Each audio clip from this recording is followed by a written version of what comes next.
El análisis granulométrico es un proceso utilizado para determinar la distribución de tamaños de partículas en una muestra de material granular, como suelos, arenas o gravas.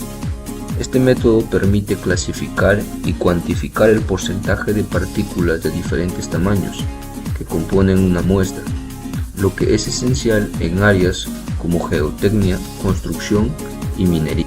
Y para realizar este análisis granulométrico se utilizaron los siguientes materiales: juego de tamices, como tamiz número 1/4, tamiz número 4, número 8, número 10, número 16, número 20, número 30, número 40, 50, 60, 80, número 100 y número 200. Una balanza, muestras de nuestro suelo, cepillo y espátula, bandeja de acero. Para llevar a cabo el análisis granulométrico de nuestras muestras de suelo en el laboratorio, seguimos el siguiente procedimiento. En primer lugar, recolectamos las muestras respectivas del suelo y nos aseguramos de que fuera la cantidad suficiente, aproximadamente entre 1000 y 1500 gramos. Luego de esto, secamos el material hasta que no tenga ningún rastro de humedad. Posteriormente, dejamos saturar el material durante 24 horas, es decir, dejar en agua cada capa encontrada.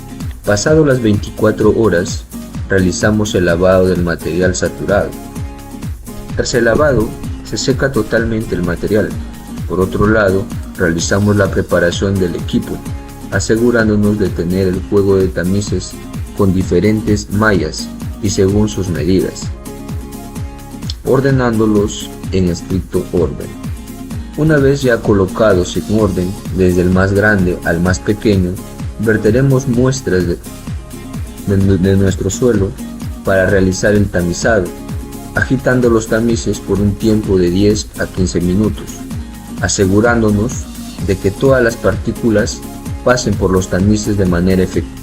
Así también anotamos el peso de cada partícula retenida en los tamices como evidencia para nuestro estudio. Y como tercera prueba está el límite líquido, que hace referencia a que el agua del suelo pase de un estado plástico a uno líquido, ya que se utiliza para catalogar su comportamiento en términos de condiciones de humedad, por lo que se evalúa su resistencia de poder fluir bajo las cargas y movimientos del suelo,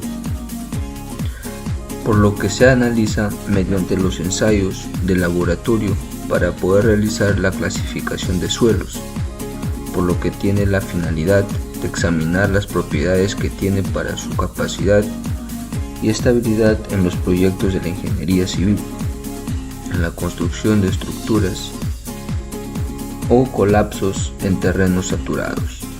Y los materiales que se utilizaron para realizar este ensayo son las muestras del suelo seco de las 3 capas con 1.5 kilogramos, una balanza, el horno, probeta, piseta o frasco lavador, una espátula, 9 recipientes de metal, tamiz número 40, dispositivo de límite líquido o copa de casa grande, un blow,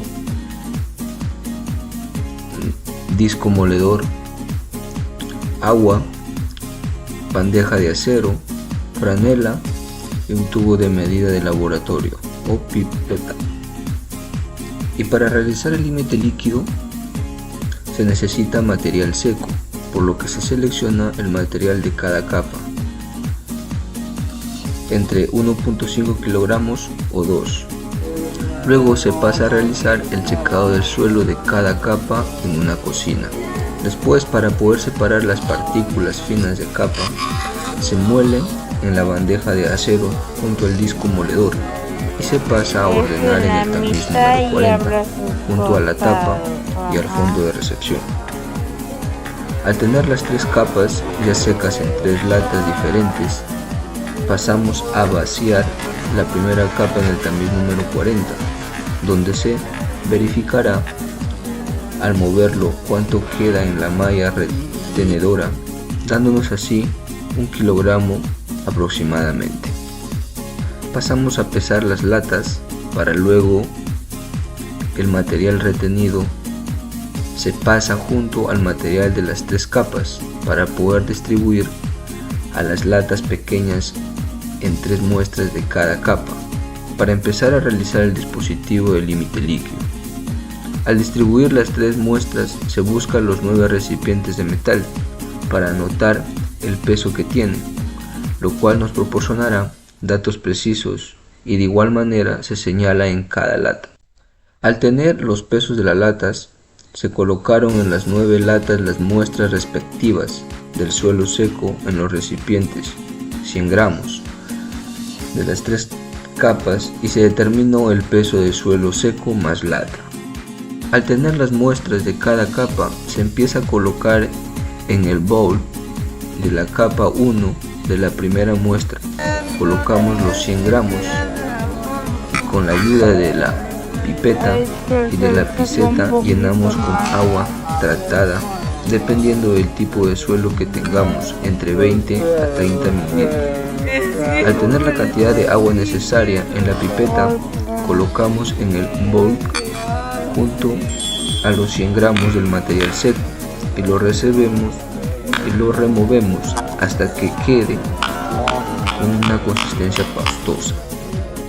Al tener ya el material removido, se calibra el dispositivo de límite líquido y con la ayuda de la espátula pasamos por la copa por el medio y lo repartimos presionando un poco con la espátula por todo el costado de la copa para tener un ligero relleno. Luego con la misma espátula se limpia por la mitad para realizar con el acanalador el corte del material por la mitad de la copa. Se realiza el corte por medio de la copa, se mueve la manija del dispositivo de límite líquido a la dirección de reversa y se toma en cuenta los golpes para llegar al punto de cierre, siendo así con las 3 muestras de cada capa con 15, 25 y 35 golpes, para luego señalar 3 cortes y con la ayuda de la espátula retiramos el material de la parte del medio donde el material llegó a juntarse y lo colocamos en las latas seleccionadas. Para culminar se pesa la lata sola y luego con el material recolectado del dispositivo de límite líquido para llevarlo al horno y dejarlo reposar durante 24 horas para luego calcular el peso seco que contiene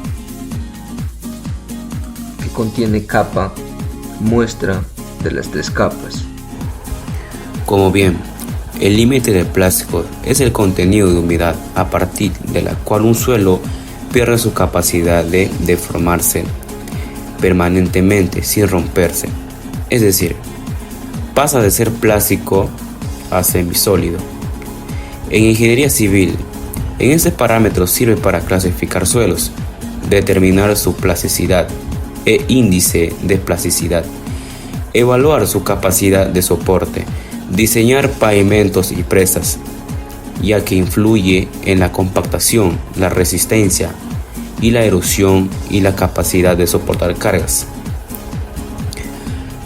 Para empezar este procedimiento necesitamos los siguientes materiales, que es la balanza, el horno, la probeta, la piseta de elevador, la espátula, el bol, la placa de vidrio, la bandeja de acero, agua tratada, franela.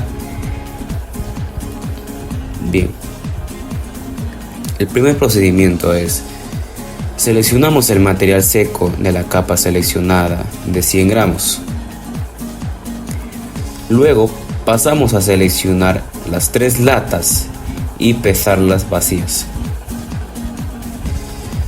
Después, en el bol colocamos una muestra de 100 gramos de una capa y luego en la pipeta, con la ayuda de la piceta, colocamos el agua tratada para medir la cantidad requerida que se necesitará en el tipo de suelo. Pasando a tener todo el material en el bol, se remueve por unos minutos y se pasa a la placa de vidrio y con la palma de la mano se empieza a amasar a un poco hasta conseguir elipsoides alargadas de unos 3 milímetros de diámetro por una longitud de 25 a 30 milímetros.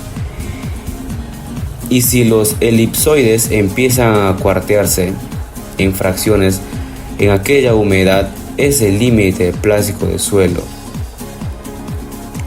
Luego se colocan las pequeñas fracciones en las latas ya señaladas para poder distribuir y distinguirlas de cada capa en 3 muestras diferentes.